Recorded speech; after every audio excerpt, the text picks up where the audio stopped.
हर हर महादेव। जय भोलेनाथ। जब समस्त दिशाएं पवित्र हो जाती है और आकाश से पुण्य की वर्षा होने लगती है, आज ही दिन है जिसे शास्त्रों में कामका एकादशी कहा गया है। एक ऐसी दिव्य तिथि जो समस्त पापों का नाश करती है, जीवन में शांति और प्रभु के समीपता का वरदान देती है।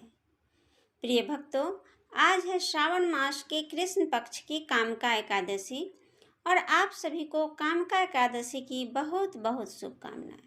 प्रिय भक्तों, प्रिय श्रोताओं, हरे कृष्णा।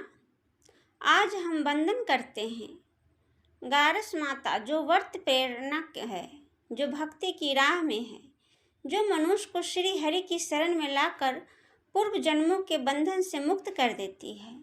और अब आइए हम सभी अपने चित्त को शांत करें और भगवान विष्णु के उपेंद्र स्वरूप का ध्यान करें, जो वामन भी है, मधुसूदन भी है और योग निद्रा के स्वामी भी, जिनका जिनका तेज तीनों लोकों को अलौकित करता है और जिनके स्मरण मात्र से जीवन धन्य हो जाता है। अब आइए आपको लेकर चलते हैं उस अद्भुत दृश्य में, जहाँ हस्तिनापुर का राजमहल आज विशेष रूप से अलौकिक है। महाराज युधिष्ठिर अपने राज सिंहासन पर बैठकर ध्यान मग्न है। हृदय में श्रद्धा है और नेत्रों में प्रभु के दर्शन की प्रतीक्षा।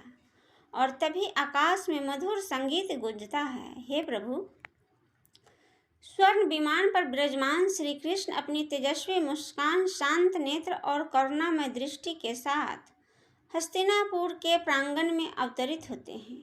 युधिष्ठिर महाराज हाथ जोड़कर नमन करते हैं और प्रश्न करते हैं, हे प्रभु, कृपा करके बताइए कि कौन सी एकादशी का मन, वचन और कर्म को पवित्र करके प्रभु के समीप ले जाती है।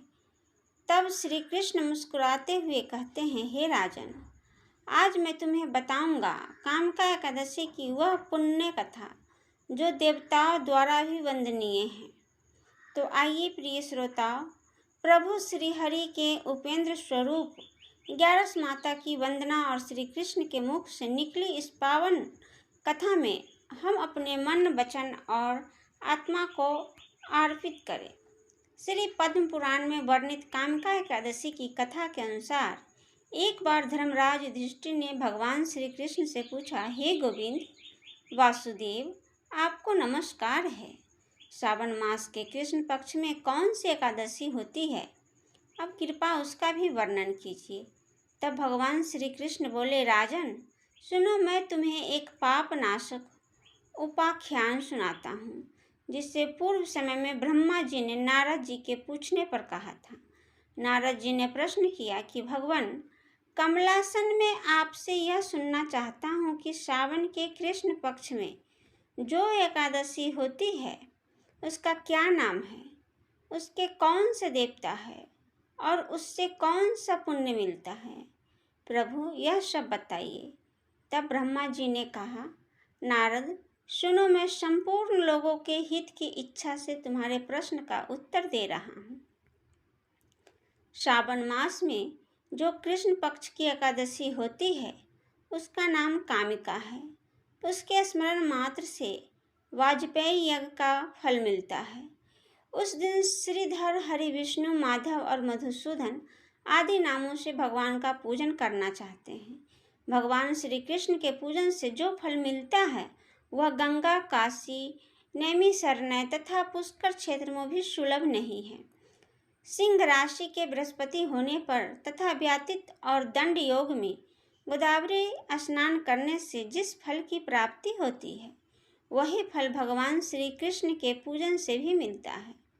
जो समुद्र और वन सहित समूची पृथ्वी पर दान करता है और जो कामका एकादशी का व्रत करता है, वे दोनों समान फल के भागी माने गए हैं। जो गाय, दूध, गाय को अन्य सामग्रियों सहित दान करता है, उस मनुष्य को जिस फल की प्राप्ति होती है वही कामका का व्रत करने वाले को मिलता है। जो नरश्रेष्ठ श्रावण मास में भगवान श्रीधर का पूजन करता है उसके द्वारा गंधर्वों और नागों के सहित संपूर्ण देवताओं की पूजा हो जाती है। अतः पाप भीरु मनुष्यों को यथाशक्ति पूरा प्रयत्न करके कामका एकादशी के दिन श्री हरि का पूजन करना चाहिए। जो पाप रूपी पंख से भरे हुए संसार समुद्र में डूब रहे हैं, उनका उद्धार करने के लिए कामिका का व्रत सबसे उत्तम है। अध्यात्म विदा परायण पुरुषों को जिस फल की प्राप्ति होती है, उससे बहुत अधिक फल कामका का व्रत सेवन करने वाले को मिलता है। कामका एकादशी का व्रत करने वाला मनुष्य रात्रि में जागरण करके ना तो कभी भयंकर यमराज का दर्शन करता है और ना ही कभी दुर्गति में पड़ता है। लाल मणि, मोती, वेदुर और मूंगे आदि में पूजित होकर भी भगवान विष्णु जैसे संतुष्ट नहीं होते, जैसे तुलसी दल से पूजित होने पर होते हैं। जिसने तुलसी की मंजरियों से श्री केशव का पूजन किया है, उसके जन्म भर का पाप निश्चय ही नष्ट हो जाते हैं। जो दर्शन करने पर सारे पाप समुदायों का नाश कर देती है, स्पर्श करने पर भी शरीर को पवित्र बनाती है, प्रणाम करने पर रोगों का निवारण करती है, जल से सींचने पर यमराज को भी भय पहुंचाती है, आरोपित करने पर भगवान श्री कृष्ण के समीप ले जाती है और भगवान के चरणों में चढ़ाने पर मोक्ष रूपी फल प्रदान करती है, उस तुलसी देवी को नमस्कार है। जो मनुष्य एकादशी के दिन दीप दान करता है, उसके पुण्यों की संख्या स्वयं चित्रगुप्त महाराज भी नहीं जानते। एकादशी के दिन भगवान श्री कृष्ण के सम्मुख जिसका दीपक जलता है, उसके पितर स्वर्ग लोक में स्थिर होकर अमृतपान से तृप्त होते हैं। घी अथवा तेल के तेल से भगवान के सामने दीपक जलाकर मनुष्य देह त्यागने के बाद करोड़ों दीपों से पूजित होता है, स्वर्ग लोक में जाता है। भगवान श्री कृष्ण कहते हैं, हे युधिष्ठिर, यह तुम्हारे सामने मैंने कामका एकादशी की महिमा का वर्णन किया है। कामका जब पातकों में हरने वाली है, अतः मनुष्यों को इसका व्रत अवश्य करना चाहिए। यह स्वर्ग लोक तथा महान पुण्य का फल प्रदान करने वाली है। जो मनुष्य श्रद्धा के साथ इसका महात्म श्रवण करता है, वह सभी पापों से मुक्त हो जाता है।